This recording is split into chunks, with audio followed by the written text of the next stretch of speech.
phony, trumped-up culture wars, this fake outrage that the right-wing media has peddled to juice their ratings, and the fact that he's willing to go along with it instead of talking about serious problems that actually affect serious people, that's a shame. That's not what this election's about. That's not what you need, Virginia. Instead of forcing our communities to cut back at a time when we're just starting to recover, we should be doing more to support people who are educating our kids and keeping our neighborhoods safe.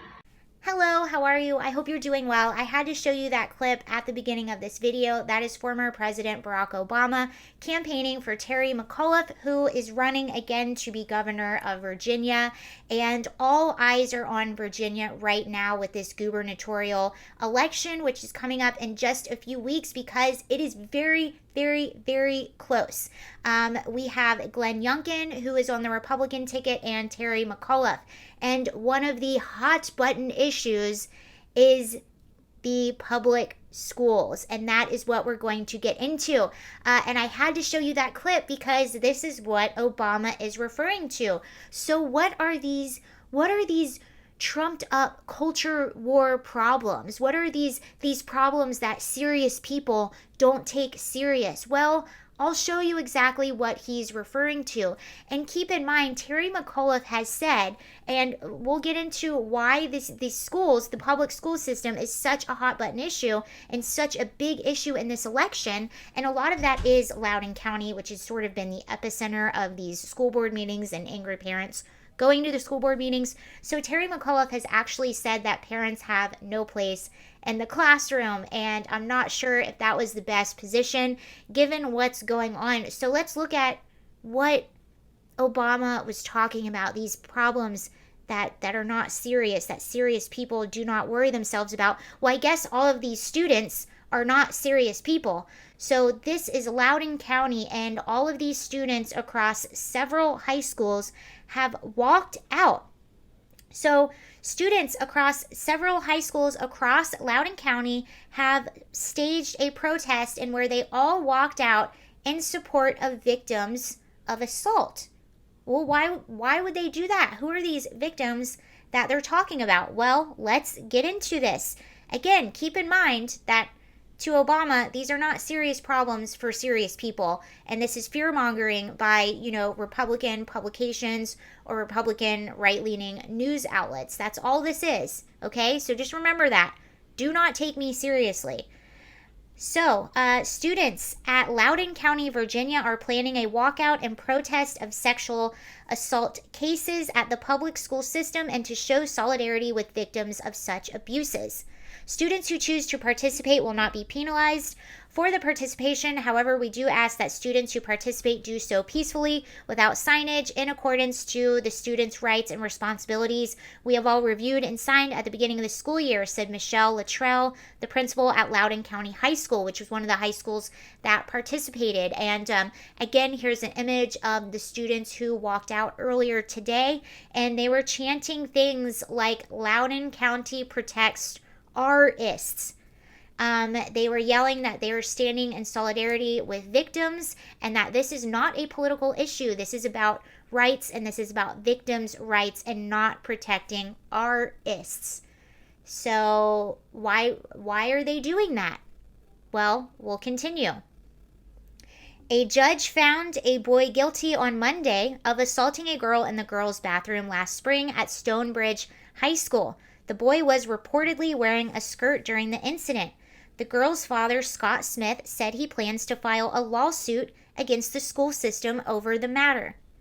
Smith gained national attention when he was arrested at a school board meeting on June 22nd in a scene that was recorded and spread on social media. He was found guilty of disorderly conduct and of resisting arrest in August after his arrest. So what happened in this situation? So this father, Scott Smith, who has said that he's not a political person, he never pays attention to what is going on at the school board meetings, but he paid a lot more attention and actually attended this one to give his opinion on a matter that was being brought up in the school board. And the matter was a new bathroom policy which enables students to use the bathroom of their gender identity, not their biological sex. And the reason he attended this meeting is because a few weeks prior to this, his daughter was actually assaulted by a student in a bathroom who identified as gender fluid and was wearing a skirt but was in fact a biological male. The school called him in to the school office after this attack, said that his daughter was in an altercation and that they were handling the matter within the school system. Well, he found out that his daughter was actually R-worded in a very, very aggressive, very awful way. And he said, whoa, that's not an altercation. This is, in fact, way more serious. And he became very angry at the school for downplaying what was actually a very serious attack on his daughter. So the school officials called the police while at the school, not on the boy, but on the father, who was understandably very upset. After which he took his daughter to the hospital. She got the kit done, and they went ahead and pressed charges. And the school, instead of expelling the boy that perpetrated the attacker, they transferred him to another school in which he attacked another female student, and we will read on about that. What was also angering is that this is why the father attended this meeting, to give his input on this bathroom policy, saying that it might have some loopholes for people to take advantage of this and prey upon girls like his daughter, like what had happened with his daughter. At the school board meeting, he was confronted by people before he was able to speak, and they called him a liar, and he became upset, and that's when he was arrested and taken out.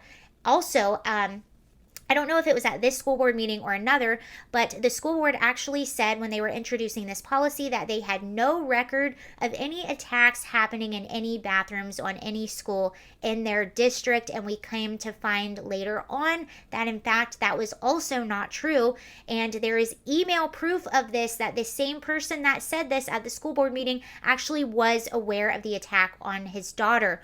Also, because of this and because of other things, this father who this image of, ow, my leg is falling asleep. This father whose image of his arrest went completely viral, he became the face of these angry parents. You know, like what Obama just said, these trumped up culture wars, not serious people. He became the face of these angry parents, and the school board actually wrote a letter to the National School Board Association, actually wrote a letter to the DOJ asking for federal intervention against these parents and parents like him. And they actually deemed these parents, the DOJ, domestic terrorists. Yes, you heard that correctly, domestic terrorists. Parents that are angry over their children being indoctrinated with CRT and over these policies, which again leave loopholes for attackers to have easy access into very vulnerable spaces for young girls. And I've been a teenage girl. It's a very vulnerable, very awkward time, and a lot of stuff is going on, and it's new and it's creepy, and not creepy, but it's new and it's uncomfortable, and that area is a very, very vulnerable space for young girls. Okay, so let's continue with what's going on in Loudoun County. Okay, so the update is yesterday, Monday, October 25th, the boy that attacked the young girl was found guilty of the charges. Now, he still has, a second charge. So that was yesterday. He was found guilty. And the family's lawyer said, "We are relieved that justice was served today for the Smith's daughter. This horrible incident has deeply affected the Smith family, and they are grateful for today's outcome." A second charge against the boy is still pending. He is also accused of forcing a female classmate into an empty room at Broad Run High School and groping her. Students at Stonebridge, Broad Run, Riverside, and other schools are planning to participate in a walkout on Tuesday. They plan to leave class for 10 minutes in protest, and organizers have asked students and teachers to wear white and to make protest signs. Loudoun County Public Schools Superintendent Scott Ziegler acknowledged on October 15th that current policies are not adequate in addressing assault cases following the incidents. He said, "I want to acknowledge the processes and procedures are not adequate to respond to these recent events. It has become clear that our administration Our administrative procedures are not kept at pace with the growth we have seen in our county. So people are mad because they feel like this young girl who this attack happened to was basically sacrificed for the ideology of the school board or whoever is in charge of making these policies. And that is why students are angry. They feel like the school tried to hide this. They tried to sweep it under the rug and not protect this young girl. And that is devastating. So that's why the students were very angry. That's why they walked out. And that's why they said Loudoun County is protecting the R word. But again, those are trumped up culture wars, right? An email from May 28th and revealed this month shows Ziegler telling the school board about the assault allegation that took place in the bathroom at Stonebridge at the June school board meeting where Smith was arrested. However, Ziegler declared that the predator student or person simply does not exist, and that to his knowledge, we do not have any record of assault occurring in our restrooms. So that there is email proof that he knew that was not true before making that statement in June. He knew in May that this happened and made that statement in June. Trumped up culture wars. He later apologized for the system for not providing a safe environment for students. So Youngkin, and this is again what Obama was referring to, Youngkin, who is the Republican candidate, says it's outrageous. He said the email simply confirms what we know, which is we had administrators at a school board who have been covering up for this. I mean, they tried to hide it from parents. They've hidden it from public safety. And they actually endangered students by moving this young man, who in fact was being prosecuted for assault on another school and enabled it to happen again. Okay, so that's who's... I don't know who's advising McAuliffe, but this is why it's so angering for a lot of people to see someone like McAuliffe, who is running for governor of Virginia. This happened in Virginia. And he's saying that parents should be kept out of the classroom. They should not have a say in what goes on in their kids' classrooms. We'll see what happens with this election. It's very close. It is very, very close. But I want to give you one more update on what's happening with the school boards. So I told you earlier about the parents being labeled domestic terrorists. Well, here's an update on several school board associations. So it says, the Ohio School Boards Association Board of Trustees voted to end its affiliation with the National School Boards Association after the latter requested a federal crackdown on recent threats to school board members. The Board of Trustees' decision was prompted by NSBA's recent letter to President Joe Biden requesting federal intervention at local school board meetings. The Ohio School Boards Association move is the latest in a wave of criticism and backlash against the NSBA over the letter, which the national organization apologized for last week. The Pennsylvania School Boards Association was the first state-level group to rescind its membership to the NSBA on October 14th. The OSBA slammed the NSBA for sending the letter without first consulting the state's organization and for undermining parent and community-centered education in favor of federal control. OSBA believes strongly in the value of parental and community discussion at school board meetings, and we reject the labeling of parents as domestic terrorists. There is tremendous value in allowing and encouraging the public to have meaningful input in the decision-making process. However, that participation should not come at the expense of interfering with the board's ability to conduct its business or subjecting individual school board members to threats of violence, abuse, or harassment. That said, dealing with such interference should be dealt with at the local level, not by federal officials. The National School Board Association on Friday did apologize for its letter, which preceded Attorney General Merrick Garland's decision to issue a DOJ memo. So what happened was they sent this letter and they got called out for it. And also what happened with the DOJ, Garland, is he got this letter and then immediately, without investigating, without seeing if this had any merit, he issued a memo, just a widespread memo out, basically labeling these parents domestic terrorists. So the National School Board Association had to walk back and apologize. There's no justification for some language that was involved in the letter. You think? So there's that. I think it's very cool what those students did. I think it's shameful how these parents' concerns are downplayed and labeled as not serious problems for serious people. I think if you're concerned about your child, as long as you are not making threats or doing anything to threaten anyone's safety or security, you have every right to have a say in what happens in your child's education. And that is not, and reporting on these issues, talking about these issues that these parents are upset about, is not fear-mongering. It's not trying to get clicks or anything like that. This is what is really happening. And I think what happens with a lot of people is, you send your child off to school. I went to public school.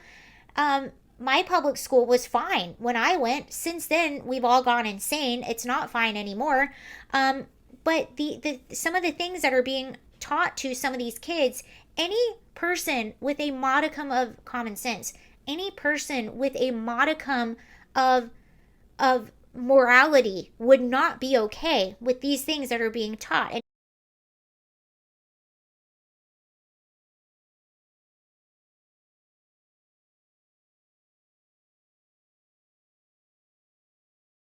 And even Condoleezza Rice said herself on The View, which I played a clip for in previous video, you should not be teaching people that they're inherently oppressed. You should teach them to overcome whatever it is that stands in their way. And you should not, and that should not come at the expense of other groups telling them that they should feel guilty for their skin color.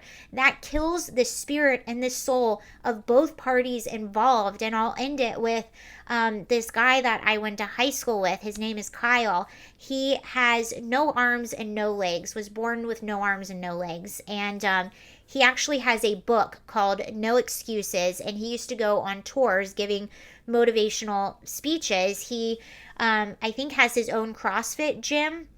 He was a rec league football player, and he was a state champ wrestler at my high school. And he accredits a lot of that to his parents. And obviously, he was born with major disadvantages, but his parents never, ever, ever let him feel like he was different. They never coddled him. They taught him to overcome challenges and taught him that he could do whatever it is that he wanted to do. And because of that, he did the impossible. Most people would think that it's impossible for somebody with no arms and no legs to play rec league football, and he did. Most people would think it would be impossible to be a state champ wrestler, and he was. And he went on to become very successful. And again, he accredits that to his parents, who never allowed him to have excuses, and that was the name of his book, No Excuses. So anyway, let me know what you guys think about everything, and I'll see you later. Bye.